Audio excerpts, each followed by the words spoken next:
Bonjour, ici Steve Lauzon de lozhockey.com. Alors, l'exercice d'aujourd'hui se veut une variante à un échauffement que je vois souvent en début de match.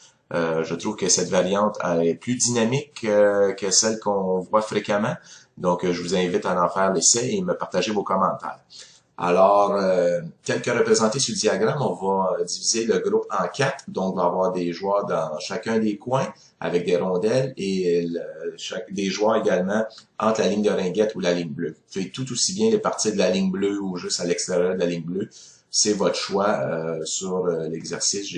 Moi, personnellement, je préfère les garder entre la ringuette et la ligne bleue parce que le mouvement est plus rapide et c'est beaucoup plus dynamique.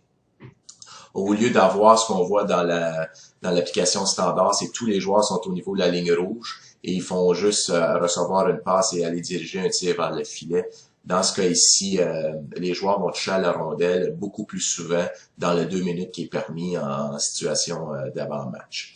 Alors, ça débute ainsi. Le joueur qui est supposons qu'on débute avec les noirs va effectuer un départ rapide, va se diriger vers la haute enclave, va recevoir une passe de son coéquipier qui est dans le coin opposé et sur réception de la rondelle va diriger un tir vers le filet et va par la suite aller se diriger vers le coin d'où est provenue la passe. Et le passeur va se diriger par la suite au groupe qui est en face de lui. Une fois que ce joueur-ci a effectué son tir au filet, c'est le groupe des rouges qui part. Départ rapide, on se dirige vers la haute enclave, reçoit une passe de son coéquipier, tire au filet, se dirige vers le coin et le passeur va se diriger au groupe tireur.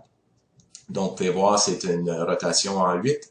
On tire, on se dirige vers le coin, on fait une passe, on se dirige vers entre la ligne ringuette et ligne bleue, on débute, on reçoit une passe, on tire, et ainsi de suite. Donc, le joueur va tirer ou va passer à quelques intervalles de différence. Donc, il est plus souvent en contact avec la rondelle, plus souvent en mouvement. C'est la raison pour laquelle je trouve que cette variante-là est beaucoup plus dynamique que celle qu'on voit fréquemment en début de match. Donc, je vous invite à en faire l'essai et, comme j'ai mentionné tantôt, me faire part de vos commentaires. Les points clés à retenir, bien entendu, évidemment, c'est une séance d'échauffement d'avant-match. Les tirs doivent être bas pour bien échauffer le gardien également. Les départs rapides, on va avoir des tirs précis et des passes précises et secs. Pour plus de trucs, conseils, vidéos, exercices, je vous invite à visiter mon blog à www.lozhockey.com.